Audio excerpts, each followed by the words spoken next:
Kalau hampa nak tahu, Manchester United pernah ada antara worst transfer window ever dalam sejarah kelab dekat zaman moden. So hampa nak tahu tahun bila? Jom kita sembang.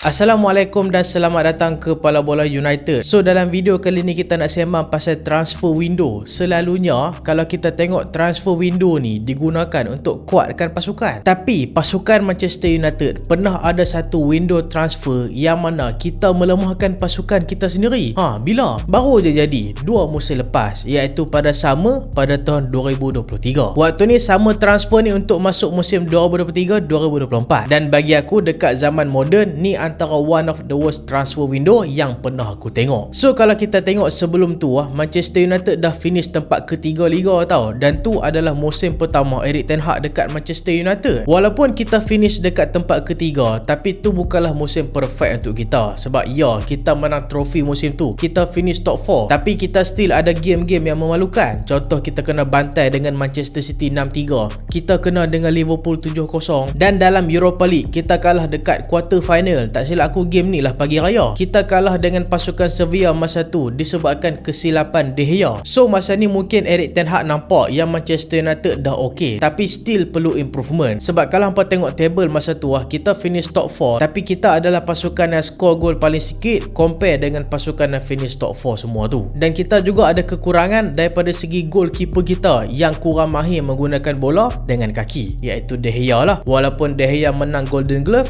tapi apa yang ten Hag nampak agak terbatas sikit lah, sebab dia ni kurang pandai guna bola dengan kaki. Sebab tu lah masa ni Erik ten Hag dan juga Manchester United buat satu keputusan yang sangat-sangat besar dan juga bagi import dekat pasukan. Kalau jadi memang padu, kalau tak jadi jahanam pasukan. Dan masalah dia tak jadi. Masa ni kita tengok dulu penjualan kita. Kita lepaskan siapa? Yang pertama kita lepaskan Anthony Elanga, salah satu kita punya wonderkid juga, kepada pasukan Nottingham Forest. Lepas tu kita lepaskan pemain yang bagi aku agak underrated juga, walaupun ramai duk kutuk dia, tapi bagi aku dia punya kerja keras tu sangat-sangat diperlukan, iaitu Fred. Dan masa tu kita buang 3 goalkeeper sekaligus. Masa tu kita lepaskan Matej Kovar ke pasukan Leverkusen. Kita lepaskan Dean Henderson yang sebelum tu loan dekat pasukan Forest. Ten Hag tak mau kekalkan dia, lepaskan dia ke pasukan Palace. Lepas tu De Gea, legend kita. Bayangkan ni yang paling tragik. Masa tu Manchester United lepaskan De Gea free agent, dan De Gea terkapai-kapai 1 tahun tak ada kelab tau. Sedangkan musim terakhir masa De Gea keluar daripada Manchester United, dia ni adalah pemenang Golden Glove EPL, goalkeeper terbaik EPL masa tu. Dan nak tambah buruk lagi, masa tu kita lepaskan antara wonderkid kita juga, iaitu Zidane Iqbal. Ya, kalau kita tengok Zidane Iqbal ni tak adalah jadi sangat, tapi bagi aku still masa tu dia antara promising talent juga. Kita lepaskan macam tu saja. 1 juta je masa tu Manchester United lepaskan dia. Dah lah kita lepaskan pemain penting. Lepas tu signing kita pula, ya Allah, teruk masa tu. Manchester United masa ni habiskan 210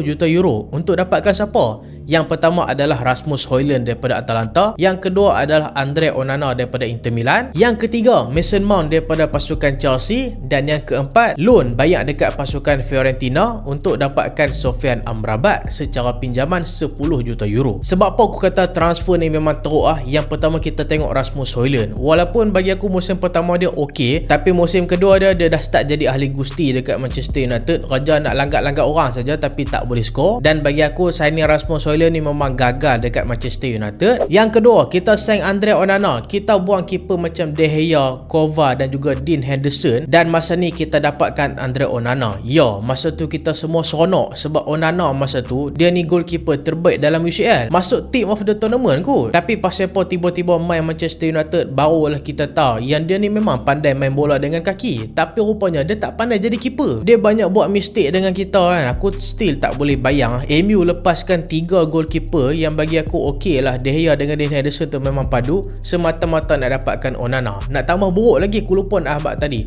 MU beli seorang lagi, Bayedire daripada pasukan Fenerbahce, 5 juta euro untuk jadi backup Onana. Bayedire dengan Onana tu orang kata memang combo mauk lah kan. Memang duo mauk lah daripada dua ni. Lepas tu signing ketiga Mason Mount. Mason Mount ni pemain yang aku minat juga, tapi masa tu Manchester United bayar 50 juta pound kalau aku tak silap untuk dapatkan Mason Mount daripada pasukan Chelsea. Sedangkan musim terakhir dekat Chelsea, secara jelas kita nampak Mason Mount masa tu memang injury prone. Dia memang pemain terbaik Chelsea sebelum tu kalau kita tengok, tapi kita tak boleh nafikan musim terakhir dia memang kaki kacau teruk. Dan bila dia join MU, masa tu dia kerap injured. So rugilah pembelian dia. Sedangkan kalau kita ingat sebelum tu kita ada Marcel Sabitzer yang main secara loan dekat Manchester United. MU ada peluang untuk permanentkan dia dengan harga lagi murah. Kalau nak beli dia, tak silap aku 20 juta euro saja kot, 20 ke 30 macam tu saja. Tapi MU pilih untuk tak dapatkan Sabitzer, lepaskan Sabitzer balik ke Bayern Munich. Lepas tu boleh pula beli Mason Mount yang injury prone. Mason Mount memang solid, tapi itulah kalau dah solid macam mana pun duk kerak injured pun tak guna juga. So hang boleh brain tak daripada segi decision making kita macam mana masa tu. Bukan sekadar signing, kita punya let go pun kita lepaskan macam aku cakap tadi lah, De Gea, Dean Henderson, Zidane Iqbal, lepas tu Elanga. Lepas tu kita boleh kata lepaskan jugalah Sabitzer yang perform dengan kita masa tu. Lepas tu kita sign player-player yang flop dengan harga yang mahal. Rasmus Højlund memanglah masa tu dia wonderkid, tapi main dekat MU tak jadi. Onana main dekat MU, bukan setakat tak jadi, dia jadi beban untuk Manchester United. Mason Mount main asyik injured saja. Dan hasil dia apa? Hasil dia musim tu memang betul-betul disaster untuk Manchester United bila kita finish nombor 8 dalam liga. Dan tu adalah finish terburuk masa tu lah, sebab lepas musim tu Amorim buat benda lagi, kick lagi kan. Masa tu Manchester United catatkan finish terburuk dekat zaman moden lah, iaitu finish tempat ke-8. Tapi jujur bakang, masuk musim depan masa Amorim letak kita dekat nombor 15 ke, masa tu aku rasa nombor 8 musim lepas tu macam not bad juga kan. Tapi nasib baik lah masa tu, walaupun kita ada transfer window yang cukup teruk, tapi kita berjaya juga habiskan musim dengan menang satu trofi, iaitu menang FA Cup kalahkan pasukan Manchester City. Dan lepas tu kalau kita tengok, kita ada dua lagi summer transfer lepas tu. Bagi aku summer transfer kita lagi okey berbanding dengan summer transfer tu, walaupun ada pemain yang gagal juga, contoh macam Ugarte, Zirkzee, tapi still tak gagal total. Ada juga pemain-pemain yang function dekat Manchester United. Lagi-lagi bagi aku summer transfer kita sebelum masuk musim ni memang cemerlang. Kita punya signing macam Bryan Mbeumo, Benjamin Sesko, Matheus Cunha, semua menjadi. Kecuali lah pemain muda contoh macam Diego Leon apa semua tengah pelan-pelan naik masa ni. So itulah orang kata betapa pentingnya buat satu keputusan Lagi-lagi keputusan yang masa tu MU buat betul-betul besar. Lepaskan Golden Glove EPL, dapatkan goalkeeper terbaik dekat UCL masa tu, tapi rupa-rupanya main dekat MU jadi hantu. So itulah video kali ni. Video kali ni agak ringkas sikit. Kita sajalah nak mengimbau kembali antara worst transfer window untuk Manchester United. Tapi sebenarnya ada lagi tau kita punya worst transfer window. Contoh macam zaman Luis Van Gaal, kita pernah dapatkan player macam Schneiderlin apa semua saja.